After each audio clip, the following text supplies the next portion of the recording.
नमस्कार। जजमेंट समझिए माला दीक्षित से कार्यक्रम में आपका स्वागत है। आज मैं आपके साथ दिल्ली की एक अदालत में घटित गंभीर घटना की चर्चा करूंगी।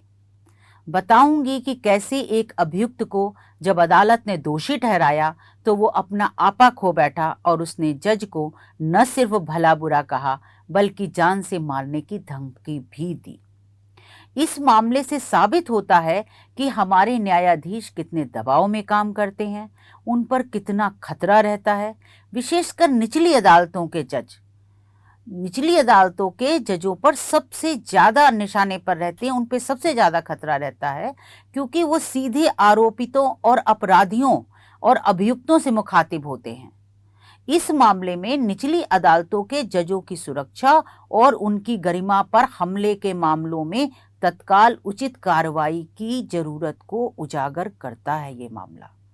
इस मामले को देखो तो जो मामला मैं आपसे डिस्कस करने जा रही हूँ, जिस पर चर्चा कर रही हूँ, वो मामला ये दर्शाता है कि हमारी निचली अदालतों के जज जो हैं उनको पर्याप्त सुरक्षा और उनकी गरिमा सुनिश्चित करने की ज़रूरत है। जिस मामले की आज मैं आपसे बात कर रही हूँ वो मामला दिल्ली की एक अदालत का है। मामला चेक बाउंस का था और केस सुन रही थी महिला जज शिवांगी मंगला। कोर्ट ने चेक बाउंस के मामले में जैसे ही फैसला सुनाया और अभियुक्त को दोषी ठहराया, दोषी अपना आपा खो बैठा और वो जज साहिबा को गालियां देने लगा। उसके हाथ में उसने एक कोई चीज, कोई वस्तु ले रखी थी, वो भी जज साहब पर फेंक कर मारने की कोशिश की। दोषी ठहराए जाने का फैसला सुनकर अभियुक्त इतने गुस्से में आ गया कि उसने महिला जज को जान से मारने की धमकी दे दी। दोषी ने जज से कहा कि तू क्या चीज है, तू बाहर मिल, देखते हैं कैसे जिंदा घर जाती है। ये प्रतिक्रिया इस पर थी कि जज ने उसके पक्ष में फैसला नहीं दिया था। दोषी व्यक्ति ने अपने वकील को निर्देश दिया कि वो उसके हक में फैसला लाने के लिए कुछ भी करे। यानी इस चीज से आप उसकी मानसिकता देखें उस व्यक्ति की कि कितनी आपराधिक मानसिकता है कि उसने पहले जज को धमकाया, सीधे जान से मारने की धमकी दी कि तू है क्या चीज, बाहर निकल, देख लेंगे तू कैसे जिंदा घर जाती है। और इसके बाद वहीं पर भरी अदालत में अपने वकील से कहा कि तुझे जो करना पड़े कर, लेकिन मेरे हक में फैसला ला। ये हुआ। इस मामले में दोषी व्यक्ति तो सारी हदें पार कर ही दी थी, लेकिन उसके वकील ने भी जज साहिबा को धमकाया और जज ने अपने 2 अप्रैल के आदेश में ये सारी बातें दर्ज की हैं। जज ने आदेश में लिखा है कि आरोपितों ने उनका मानसिक उत्पीड़न किया, उन पर इस्तीफा देने के लिए दबाव बनाया।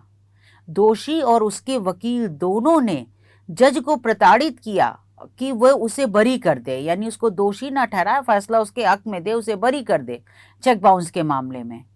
और ये भी कहा कि अगर वो बरी नहीं करेगी तो उन जज के खिलाफ शिकायत दाखिल करेंगे वो लोग, और इसके बाद उसे जज यानी जज साहिबा को जबरदस्ती इस्तीफा देना पड़ेगा। ये सारी बातें जज ने अपने आदेश में लिखी हैं और ये भी लिखा है जज ने कि इन तमाम धमकियों के बावजूद वह न्याय के पक्ष में डटी रहेंगी। जज ने कहा है कि धमकाने और प्रताड़ित करने के लिए उस आरोपित के खिलाफ राष्ट्रीय महिला आयोग में शिकायत दर्ज कराई जाएगी।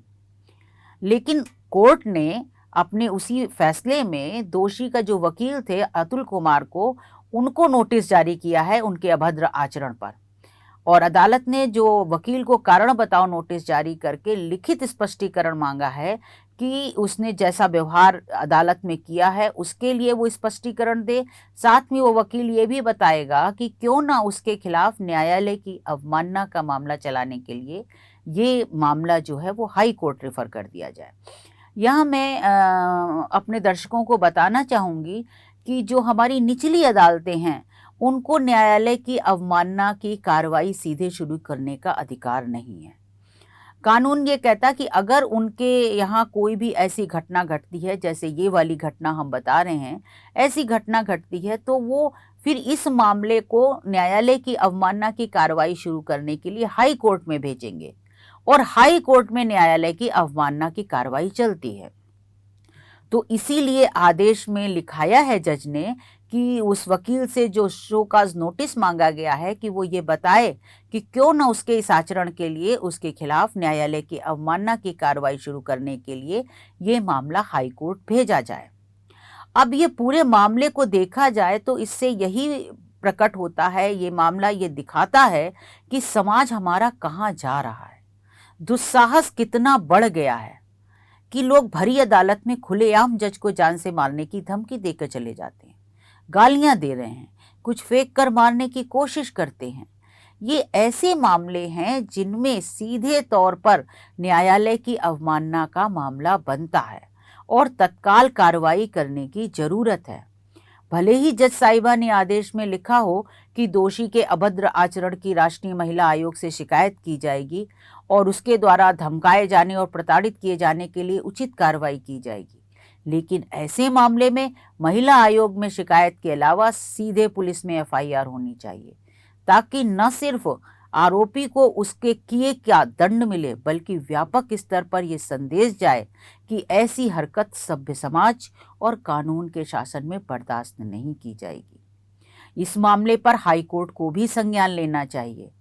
उम्मीद है कि मामले पर उच्च न्यायपालिका संज्ञान लेगी और इस पर कार्रवाई होगी, क्योंकि जो भी ये घटना घटी है ये बहुत चिंताजनक है और इसमें सभी को मिल करके सोचना पड़ेगा कि इसके लिए क्या सल्यूशन हो सकता है, और निश्चित तौर पर उच्च न्यायपालिका से हम उम्मीद करते हैं कि वो इस पे संज्ञान लेगी। तो आज बस इतना ही। फिर कोई ऐसा ही महत्वपूर्ण आदेश कोर्ट से आता है तो मैं उसके बारे में आपको अवगत कराऊंगी। तब तक के लिए आज्ञा दीजिए। धन्यवाद।